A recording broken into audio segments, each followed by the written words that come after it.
When I proposed to my girlfriend in a restaurant, she, in front of all her friends, laughed mockingly and said, "Look at this guy. He actually thinks I'm going to marry him." My heart shattered right there. A week later, she came looking for me and showed up at my new place. When I saw the state she was in, I was completely stunned. My name is Daniel. I'm 32, and I work as a structural engineer for a mid-sized firm in Charlotte. I'm not going to pretend I'm some kind of hero in this story.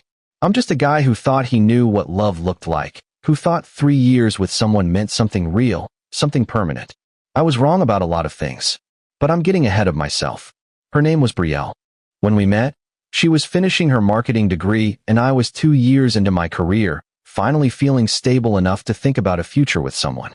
She was magnetic, not just beautiful, but sharp, funny, the kind of person who could work a room without even trying. I fell hard, maybe too hard. Looking back now, I can see the signs I missed, the little cracks I plastered over because I wanted so badly to believe in what we had. We moved in together after a year. She wanted a place downtown, something modern with floor-to-ceiling windows and a view of the skyline. I wanted something I could actually afford on my salary, but I compromised. I always compromised. The rent was steep, but I told myself it was an investment in our future. She contributed too, though her freelance marketing gigs were inconsistent. Some months she'd pull in decent money, other months I'd cover her half, without complaint. That's what partners do, right? By year 3, I felt ready. I'd saved up for a ring, nothing ostentatious, but a princess-cut diamond on a platinum band that cost me 3 months' salary.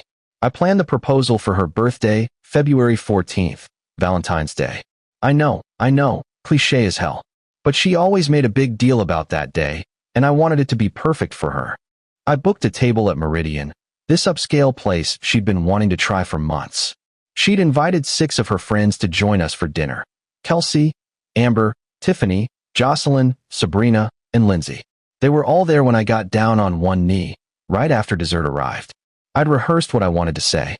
I told her she was my best friend, my partner, my everything. I told her I couldn't imagine a future without her in it. The box was open in my hand. The ring caught the candlelight just right. And she laughed. Not a nervous giggle or a happy gasp.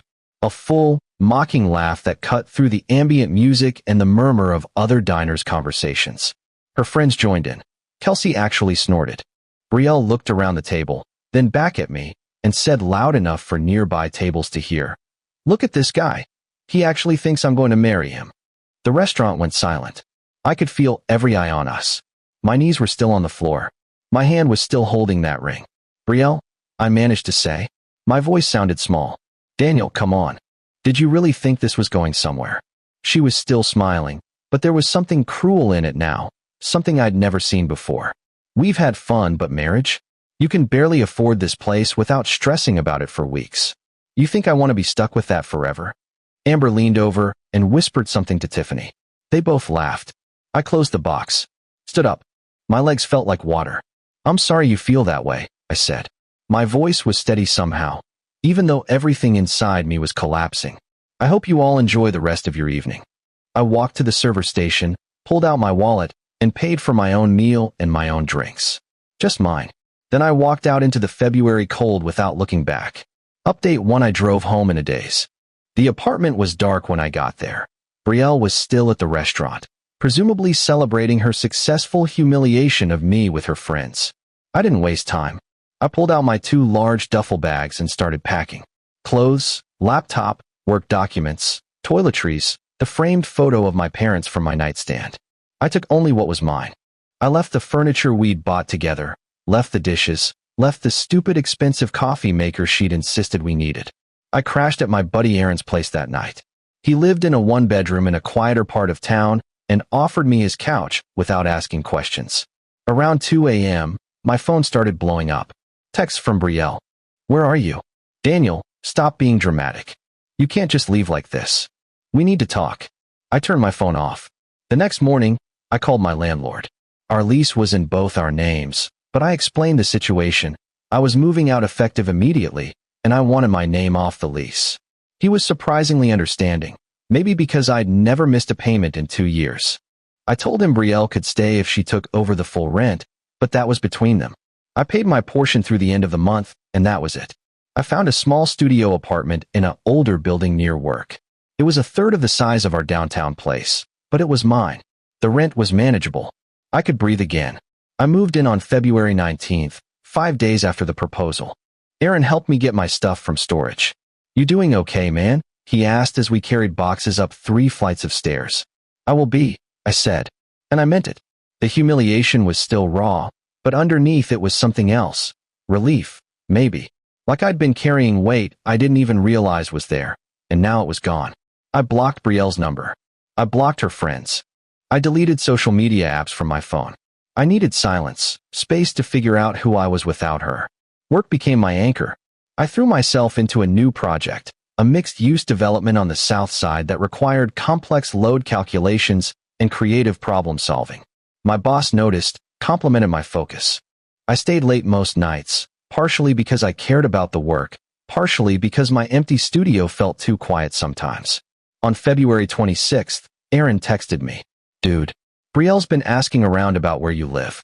Just FYI." I didn't respond. What was there to say? Update 2: She showed up on March 3rd. A Tuesday evening, around 7. I'd just gotten home from work, still in my dress shirt and slacks, about to heat up some leftover Chinese food. There was a knock at my door, 3 sharp raps that somehow felt familiar even though no one should have known where I lived. I looked through the peephole. It was Brielle, but not the Brielle from the restaurant. This woman looked wrong. Her hair was unwashed, pulled back in a messy knot. Her eyes were red and swollen.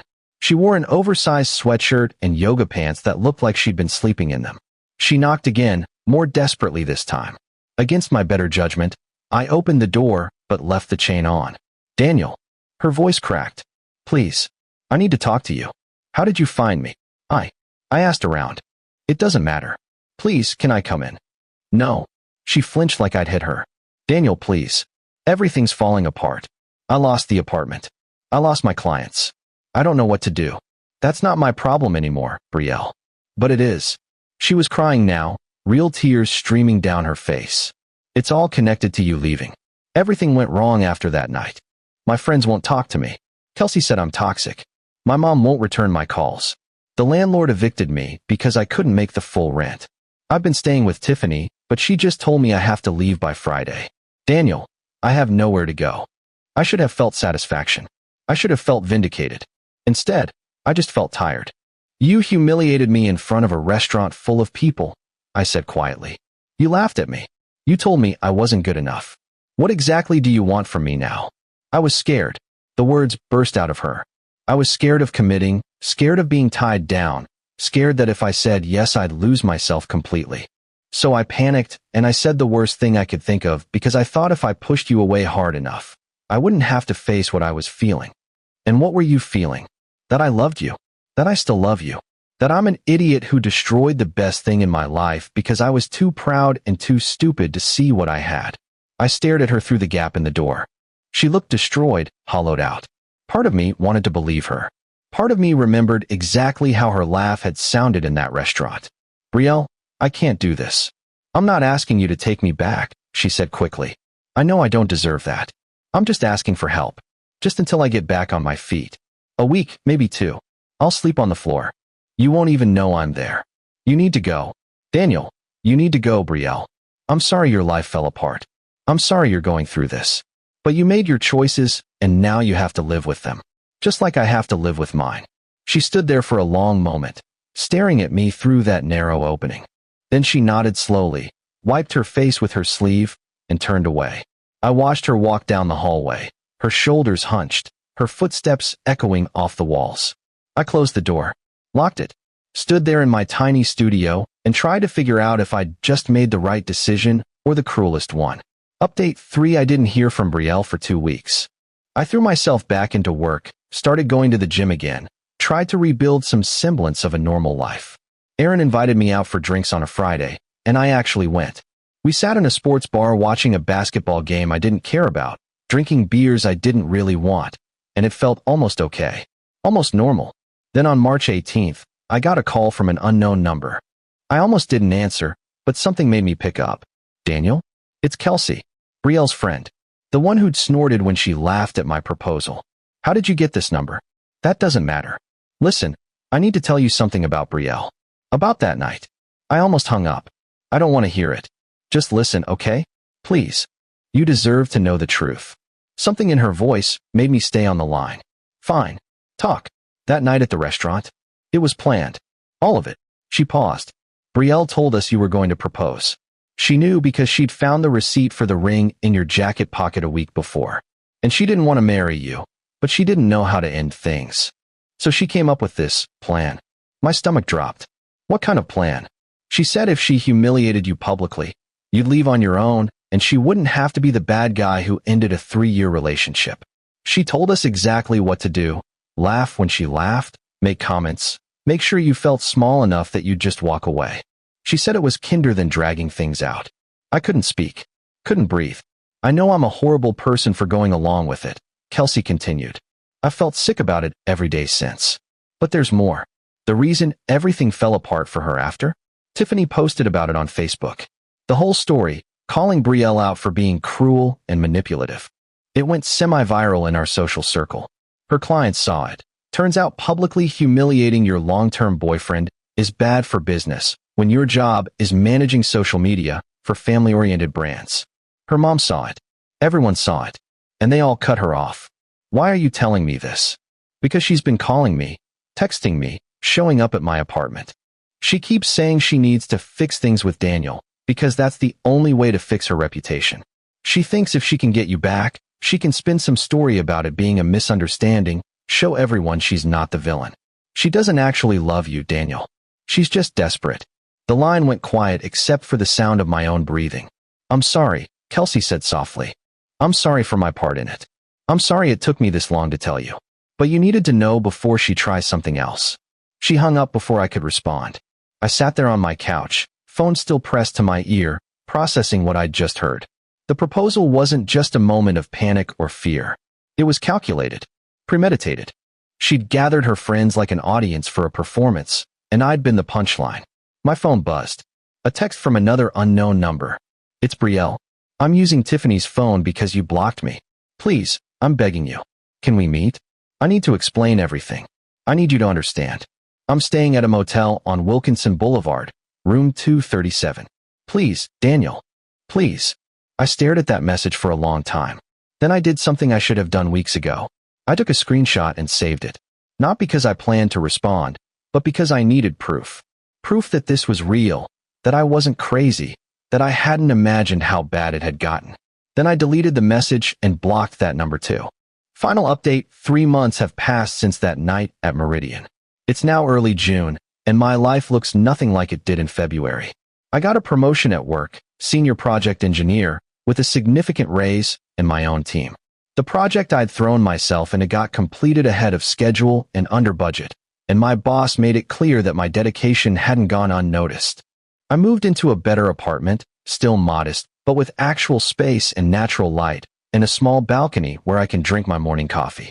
Aaron set me up on a date with his girlfriend's coworker, a woman named Heather who works in hospital administration. We went out for dinner, not Meridian, obviously, and talked for 3 hours about everything and nothing. I don't know if it'll turn into something serious, but it felt good to connect with someone new, someone who didn't come with the weight of betrayal and manipulation. As for Betrayal, I heard through the grapevine that she moved back to her hometown somewhere in Ohio. Apparently her parents finally took her in after she exhausted all other options. Her social media presence, once carefully curated and professionally managed, has gone dark. I haven't looked at her profiles directly, but Aaron's girlfriend mentioned it in passing. I didn't ask for details. Qley sent me one more message in late April. I know I have no right to ask, but I hope you're doing okay. For what it's worth, what happened to you changed how I think about loyalty and friendship. I left that friend group. Some things you can't come back from. I didn't respond, but I appreciated it nonetheless. The ring is still in my dresser drawer. I can't bring myself to return it. It feels like admitting defeat somehow, like letting her win. Maybe someday I'll take it back to the jeweler. Maybe someday I'll give it to someone who actually deserves it. For now, it stays where it is, a small reminder of the worst night of my life and everything that came after. I don't think about Betrayal much anymore. When I do, it's not with anger or even sadness. It's more like looking at a stranger, someone I used to know but don't really recognize. The Daniel who loved her, who planned that proposal, who believed in their future together. He's gone. I'm someone different now. Someone harder maybe, but also someone smarter. Someone who knows that love shouldn't require you to shrink yourself, to constantly compromise, to accept being the punchline of someone else's joke. A couple weeks ago, I was walking through Uptown after work and I saw a couple at an outdoor table at a cafe. He was down on one knee, ring box open, and she had her hands over her mouth with tears streaming down her face. She said yes, and everyone around them applauded. I stopped and watched for a moment, and I felt nothing. No bitterness, no envy. Just a distant kind of hope that they'd figure it out better than I had. Then I kept walking. I had my own life to get back to. Edit 1. A few people have asked if I ever got closure or confronted Betrayal directly after learning it was all planned. I didn't. What would be the point? She made her choices, manipulated the situation to get the outcome she wanted, and then faced the consequences when it backfired. Me confronting her wouldn't have changed anything. It wouldn't have made me feel better, and it definitely wouldn't have made her a better person. Sometimes the best closure is just walking away and not looking back. Edit 2. Yes, I'm in therapy now. Started in April. Turns out having your life implode in a public restaurant does a number on your ability to trust people. My therapist has been helpful in working through the anger and the feeling of being utterly fooled. Highly recommended if you're going through something similar.